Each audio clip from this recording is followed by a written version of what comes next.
Alors que le président américain Joe Biden a demandé une étude sur une possible réparation financière des dommages de l'esclavage aux descendants des victimes, nous nous apprêtons à lire un passage de la Torah qui, non content de légitimer l'esclavage, va le codifier et ainsi le fixer.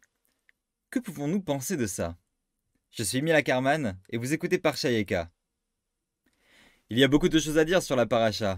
Behar, c'est un petit peu le béaba de la société juste. Repos de la terre et des travailleurs, commerce équitable, libération des esclaves. Et de plus, on nous dit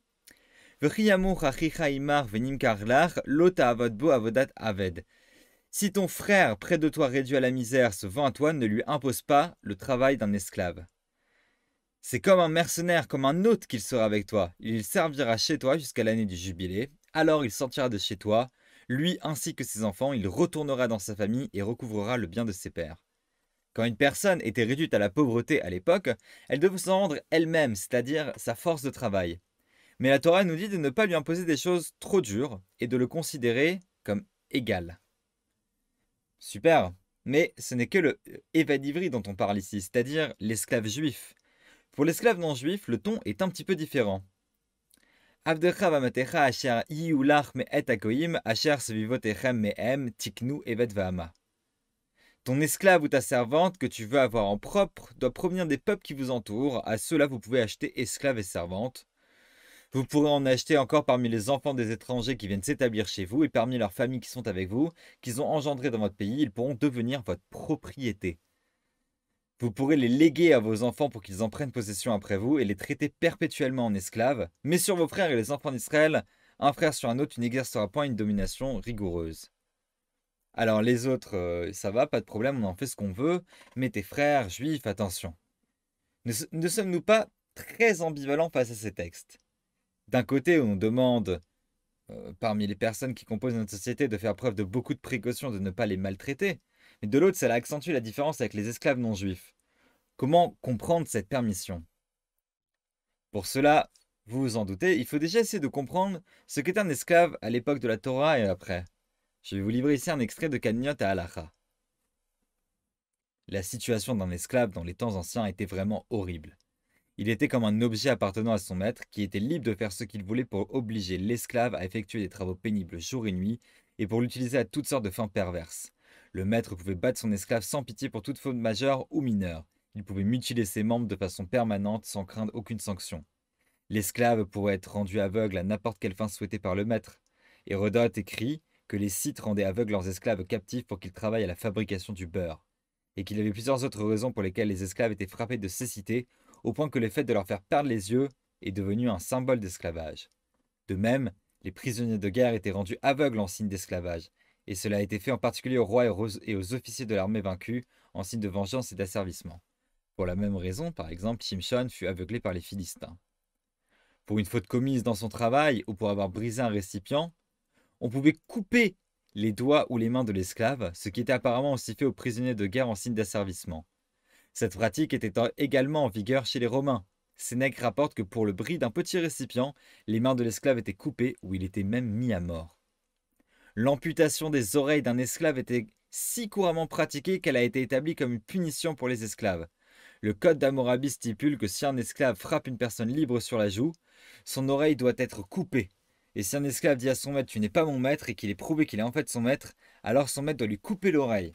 On peut déjà s'arrêter là pour dire que, 1. Vous voyez que le code d'Hammurabi fait une différence, je l'ai déjà dit, entre un esclave qui frappe une personne libre, entre donc les rangs sociaux de différentes personnes, et que selon le rang social de la personne, eh bien la punition n'est pas la même. Or, la Torah qui dit déjà œil pour œil, dent pour dent, même avant même qu'on l'interprète de façon non littérale, c'est déjà une révolution même de la manière littérale puisqu'elle ne fait aucune différence entre les rangs des personnes, donc c'est déjà quelque chose de bien.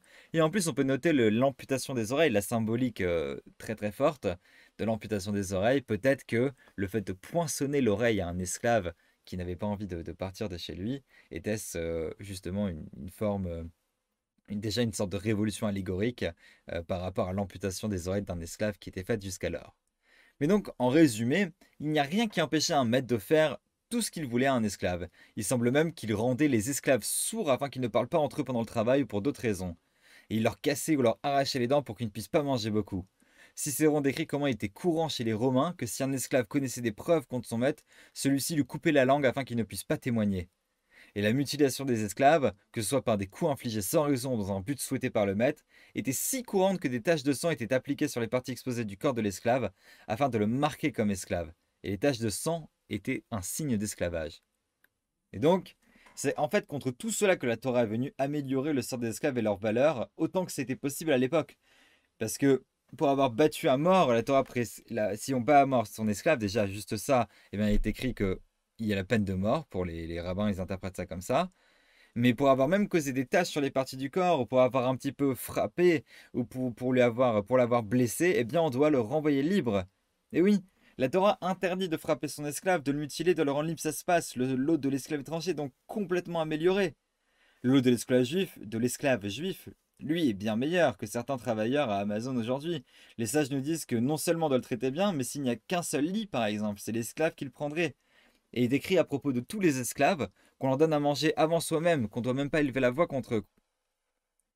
Et donc, si c'est ainsi, si finalement le lot de l'esclave est très bien, alors pourquoi la Torah ne l'avait pas aboli directement, si c'était vers là qu'elle allait? Eh bien, le rabbin Sachs propose ce qu'on pourrait commencer à appeler la méthode Rambam, puisqu'on peut l'appliquer à beaucoup de choses. Là, vous n'êtes pas sans connaître la théorie de Rambam sur les sacrifices. Rambam dit que bien que l'idéal n'était pas de sacrifier des agneaux pour se rapprocher de Dieu, mais qu'en fait il faudrait mieux prier, voire méditer sur l'unité divine, Dieu ne pouvait pas faire venir une telle révolution cultuelle à l'époque de la Torah.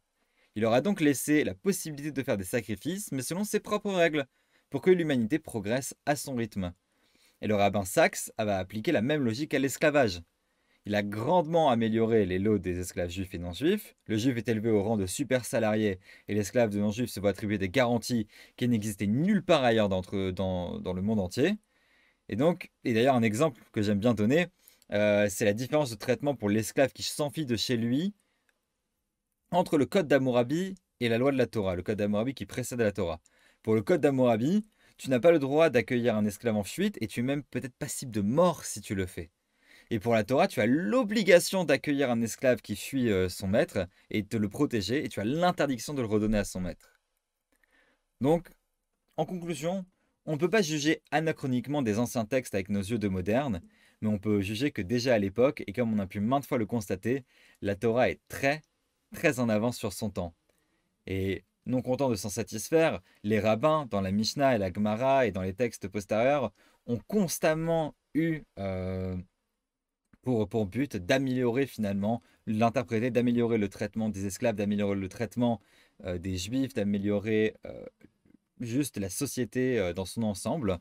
Et donc, à nous de comprendre comment imiter ces voies, les voies de Dieu, et imiter les voies des sages, et de continuer à travailler pour une société plus juste. Shabbat Shalom et Good Shabbos.